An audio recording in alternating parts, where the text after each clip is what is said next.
Well, Russel T Davis has taken what was once one of the greatest shows and turned it into Doctor Who gives a shit, ruining every single piece of this British institution that has absolutely dominated culture over the last couple of years. Doctor Who was once one of the most important franchises in history, being the kind of thing that pushed technology forward. There's multiple things in technology we wouldn't have if it wasn't for shows like Star Trek and Doctor Who has now been turned into nothing more than a shitty, lame, and gay series.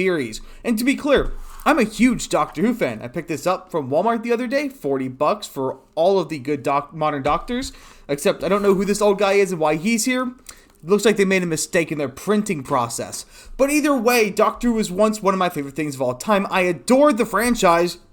And it looks like the BBC, not the British Broadcasting Company, but instead a different BBC it seems, with the inclusion of Gatwa still, they've decided to take that BBC and shove it right up all of our orifices of enjoyment. As they've now gone and they've revealed some details for the upcoming season, and oh fucking boy are they terrible. The new season of Doctor Who, Season 2, because ever since Ncuti Gatwa took the lead, it's been a new Doctor, because the real Doctor's off having a nice shag with Donna, instead of doing any of his doctorial duties, which is something that Doctor would never have done, and how dare he have anyone other than River's song. But I digress. The biggest problem here is it's not Doctor Who. Instead, it's nothing more than a new avenue to push extreme, divisive, far-left politics, which all started with this old man who has no business being in this box, but I digress, because he was a good actor despite being given the worst possible scripts.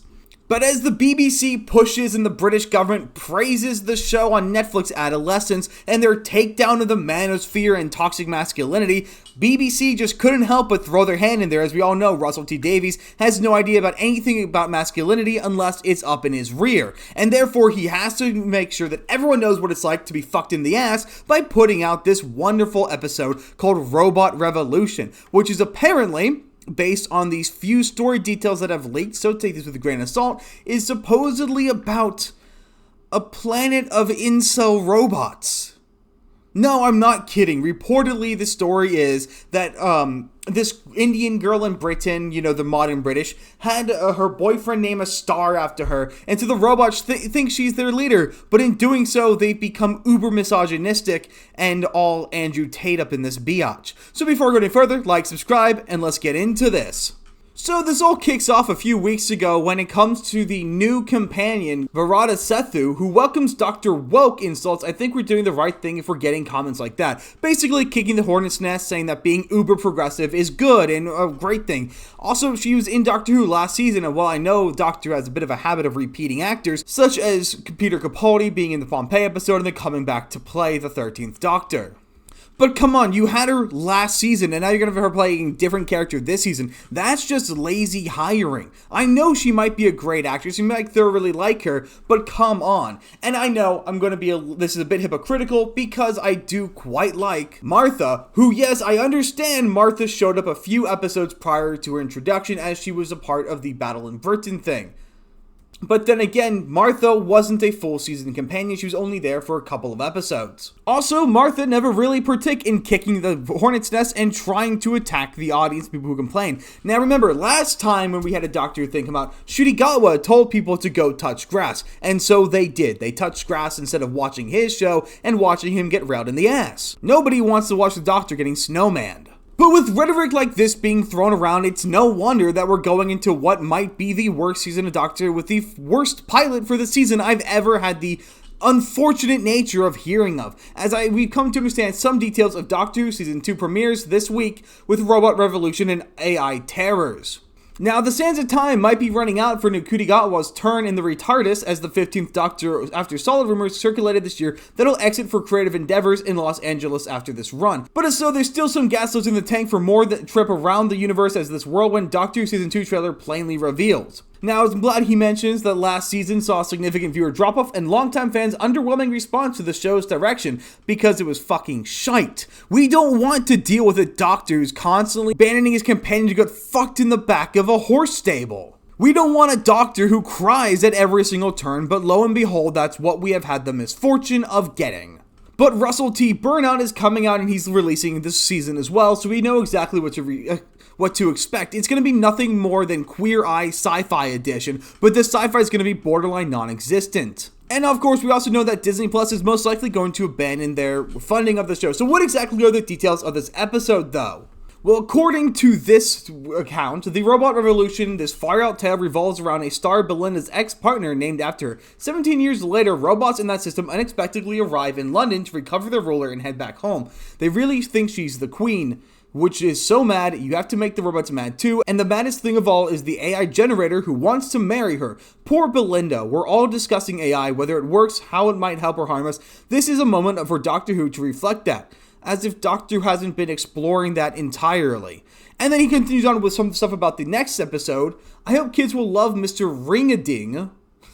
Well, I also finding him scary, Davies added. In some ways, the things you kind of dread, that person on screen turning around and looking at you and realizing you're watching them, that's a real thrill to that. And I find it absolutely hilarious that Davies, known for this kind of stuff, names a character Ring-a-Ding, which sounds mighty conspicuous, and then says that he really hopes kids love his gay new show. But there are some even worse details that were left out of that article, which seem to be playing nice with all this stuff. Whereas this article is going much deeper into some of the real problems, but not seemingly acknowledging the fact that they're problems. So apparently the show kicks off 17 years ago with Belinda and her ex-partner who's no longer together with her. And the entire point of the show and every single thing we see with Belinda is setting up that she's a victim of non-stop microaggressions. That's right. The first one is when her then boyfriend Alan presents Belinda with an International Star Registry style certificate for a star he's bought and named for her. Instantly, we learn everything we need to know about Alan. Not only does he want her to fold up and save the wrapping paper, but he insists on naming the star Miss Belinda Chandra. Are you married? He asks her. When she questions this, Belinda concedes she is not. So obviously, it's a microaggression because he labels it with Miss before her name, so that's a microaggression because she's not married. And then it goes into even more stuff. First of all, though, the writer of this article has to make shit a bitch. Remember, this scene isn't set in the distant pre-feminist past, it's 2008, by which time Doctor Who had been offering us formidable female companions for 3 years. Put Rose Tyler, Billie Piper, on that bench even before her life-changing encounter with the Doctor, and she'd knock Alan back with a zinger. Put Donna Noble there, and she'd probably knock him back with a fist too. Okay, bud, okay. They're not gonna fuck you. First of all, the Doctor's pretty much always had strong female companions, and furthermore, this guy's not really being aggressive. He's making a move on this girl who seems to be his friend, or more importantly, if they're actually dating, then he's making progress to somebody he wants to potentially marry. Why are you thinking this is, well, I know why you think it's misogynistic. It's because you think women should wear the pants in the relationship and should also be the one giving instead of receiving. And then we move forward to May 2025 when Belinda's a nurse in A&E for Americans at the ER. She mutters her suspicion that a canonically injured man was attacked by his wife, and she's still suffering indignity in her private life. One of her flatmates falsely accuses her of stealing food and calls her Linda. So yep, the brown girl is being accused of stealing food, and we can't get the ethnic Belinda name correct, so we have to call her Linda, because it's nothing more than microaggression after microaggression. And then, of course, Mr. White Knight himself has to continue, and still there's not one moment of agency for Belinda. How dare they deny her agency? As much as we may sympathize, there's no personality quirk that makes her come alive before or after she is kidnapped by robots who take her back to their planet and, in a sense, her planet. The robots land in a big old 1950s style sci-fi rocket that they beam her up into, Star Trek style. And then the rest of the episode sprinkles on up-to-date cultural references, including the show's first use of incel, and its response to ChatGPT-style generative AI. But like Belinda's backstory, we move past the references too fast for the show to say anything meaningful or memorable about them. Well, that's because Russel T Davis has nothing left memorable or remarkable worth to say. He has no left meaning left, and he's got nothing else he can say. And because this entire show seems to be all about victimizing Belinda in every single way, she then finds herself enslaved on the retardus, as she can't seem to go back because the retardus refuses to fly back and drop her back where she belongs. Whereas all she wants to do is go home, but the TARDIS refuses to allow it, so the Doctor is kind of trapped with her. And then there's a mark down here that I find very interesting, as the White Knight author himself says, and remember that Davies often opens a season with his silliest, most kid-friendly offering. For many casual fans, Gatwa's first season was hobbled by the fact it started with space babies. I find that to be a very interesting remark, given the fact that this episode is about incels, loosely, incel robots. So what we're saying here is that we're teaching kids that being romantic to your spouse, because remember, this Alan guy, from everything we've had described, he's a bit frugal, but he's buying a gift for his girlfriend. He's being kind. You shouldn't buy gifts for your girlfriend. You shouldn't do romantic gestures for her, because she's going to be a miserable cunt and think you're a horrible person for it.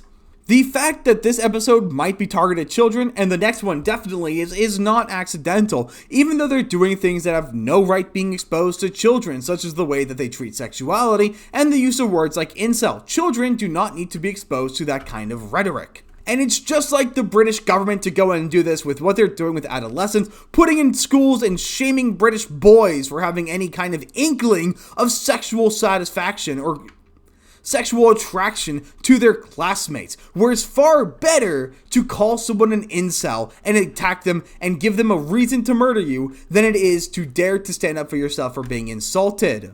The degradation of masculinity and boyhood in Britain continues as they destroy every single British institution, particularly those that were designed or focused towards a male audience. And of course, there's still one last microaggression to boot. In effect, Belinda doesn't just want out of the TARDIS, she wants out of Doctor Who. Who wouldn't at this point? And when this trained nurse points out that the Doctor did not ask her consent before scanning her with his sonic screwdriver, when we realize that the Doctor's always had a problem with this kind of consent, we may be forgiven for agreeing about wanting out, no matter how promising the season arc that lies ahead. How dare you, Shooty Gatwa! You dare rape me with a sonic scanner. Yeah, you pointed your weird rounded knob at me and it buzzed a little bit. How dare you, sir? Yeah, so she's feeling victimized because she got scanned by something she doesn't know what is. Literally a circular thing was pointed at her and it buzzed and lit up a little bit, and she dares to question how he did that without her consent. I guess she didn't want tea. But just as Bad Wolf was once written across the walls of every single Doctor Who episode, now it's out of business, closing down soon signs across every single episode, as every single episode just draws them a little bit closer to being cancelled. It's very beyond evidently clear that the point of this show is Russel T Davis knows he's out, he knows he's screwed, he knows that he's ruined his golden goose, so he might as well go out as transgressive as possible, so that when he finally gets the boot, he'll have left something he thinks worth saying out for everyone to consume. But the problem is, nobody consumes shitty media, and therefore no one is going to consume this. They'd rather touch grass. They'd rather completely ignore your screaming off the mouth intern who thinks she's an actress. No man has destroyed his own legacy like Russel T Davis did, and that's quite unfortunate, but it's utterly deserved because he did it to himself. But that's pretty much all I've got. Let me know down in the comments what you guys think about this. Do you think this season's going to be utterly shit, or do you think there's a chance it could be saved? But thanks for watching, and I will see you guys on the next one.